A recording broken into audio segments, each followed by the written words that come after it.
Do you have jaw pain, clicking and locking? You may be suffering from temporomandibular joint disorder. What is it and how to fix it coming up next?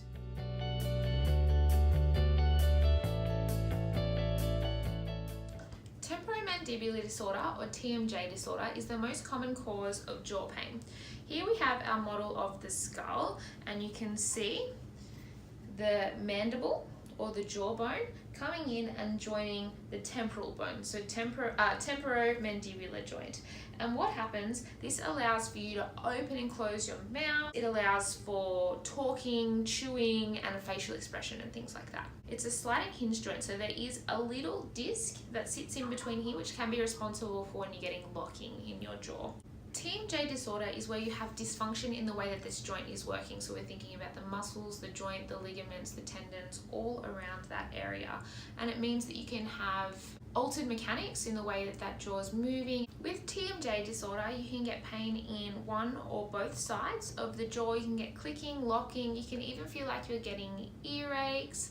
And it's really commonly caused by things like a bit of wear and tear, so osteoarthritis with aging, you can have dental issues, you can be a teeth clencher, or you can have some sort of injury to your face or your jaw. Luckily with TMJ disorder, there's a few things that you can try and do to help yourself. The first one of those is resting.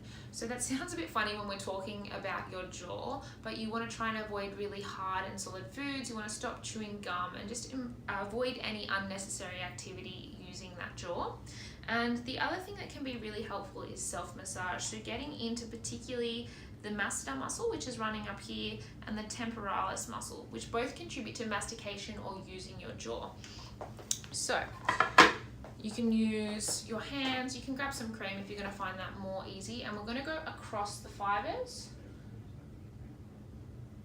really digging your fingers in and massaging in through the masseter here and the temporalis across here.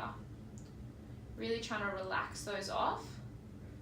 You can make this masseter one a little bit stronger by pinning just underneath your cheekbones and opening your mouth. And you should get a really strong stretch through there. There are also muscles inside the jaw which you can release, but I'm not going to show you those today. I might save that for another video.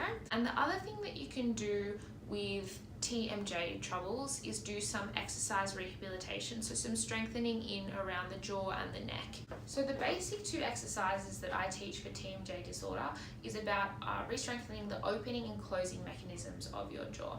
So you start with your mouth in a relaxed position, and you're going to resist opening of your mouth. So just pinning underneath the jaw and opening. Holding that for 2 to 4 seconds, and you're repeating that up to 15 times. And then you're also going to do the opposite with closing the mouth as well. So I usually grab on through my chin and then resist that closing mechanism. Some people do grab in between their teeth, but I find that a bit dangerous. And the last exercise that we're going to go over is for the cervical or neck stabilizers. So if your neck is in an awkward position, you're putting a lot more pressure on the way that your jaw moves. So for our neck stabilizers, we're just going to grab a towel placed flat on the floor, and we're going to place this in the curve of our neck. And this is just going to help us with knowing how far we want to go back. So we're going to perform a chin tuck. So that's not like the beginning of a sit-up where you're flexing forward. It's about driving your chin directly backwards towards the floor, and you give yourself quite a good double chin. Holding that contraction for 2 to 4 seconds and relaxing, coming back and relaxing. So you're really aiming to squish that towel, and you can do up to 20 or 30 of those. That was a quick explanation of TMJ disorder and a few exercises and tricks you can try. I hope that helped, guys, and we'll see you soon.